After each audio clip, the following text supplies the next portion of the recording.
വാണിയംകുളം മനശ്ശേരിയിൽ ബൈക്കും കെഎസ്ആർടിസി ബസും കൂട്ടിയിടിച്ച് അപകടത്തിൽ 2 വിദ്യാർത്ഥികൾക്ക് പരിക്ക്. നിയന്ത്രണം വിട്ട ബൈക്ക് മറ്റൊരു ബൈക്കിന് പിന്നിൽ ഇടിച്ച ശേഷം കെഎസ്ആർടിസി ബസിന് മുന്നിൽ ഇടിക്കുകയായിരുന്നു. പാലക്കാട് കുളപ്പുള്ളി സംസ്ഥാന പാതയിൽ മനശ്ശേരി അലൈഡ് കോളേജ് കവാടത്തിന് സമീപത്തായാണ് വ്യാഴാഴ്ച വൈകിട്ട് 3 മണിയോടെ അപകടമുണ്ടായത്. ഗുരുവായൂരിൽ നിന്നും പാലക്കാട്ടേക്ക് വരികയായിരുന്ന കെഎസ്ആർടിസി ബസിന് മുന്നിലാണ് ബൈക്ക് ചെന്നിടിച്ചത്. മനശ്ശേരി ഭാഗത്തുനിന്ന് വാണിയംകുളം ഭാഗത്തേക്ക് വരികയായിരുന്ന ബൈക്ക് മറ്റൊരു ബൈക്കിന് പിന്നിൽ ഇടിച്ച ശേഷമാണ് കെഎസ്ആർടിസി ബസിൽ ചെന്ന് ഇടിച്ചതെന്ന് ബസ് ഡ്രൈവർ പറഞ്ഞു. ഞാൻ ഡ്രൈവറാണ്. ഗുരുവായൂരിൽ നിന്ന് വണ്ടിയെടുത്ത് പാലക്കാട്ടിൽ വരുമ്പോൾ എൻ്റെ മുന്നിൽ മനശ്ശേരി വെച്ച് കോളേജ് ചെക്കന്മാർ ബൈക്കിൽ വന്നുകൊണ്ടിരുന്ന മുന്നിൽ പോകുന്ന ബൈക്കിലെ കൊണ്ട് അടിച്ചിട്ട് ഞാൻ കണ്ടുകൊണ്ടിരിക്കുക. ബൈക്ക് അടിച്ച വഴിക്ക് എൻ്റെ വണ്ടിക്ക് വരും പറഞ്ഞിട്ട് നിന്ന് ഞാൻ കളത്തി നിർത്തി. അതിൽ വന്ന സ്പീഡിൽ കൊണ്ട് എൻ്റെ വണ്ടി വന്ന് ഇടിച്ച് എൻ്റെ വണ്ടിക്ക് ഫ്രണ്ടിൽ ഇറങ്ങി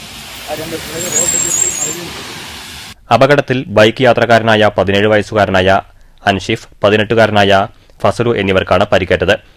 ഇവരെ വാണിയംകുളത്തെ സ്വകാര്യ ആശുപത്രിയിൽ പ്രവേശിപ്പിച്ചു. News bureau, Ottapalam.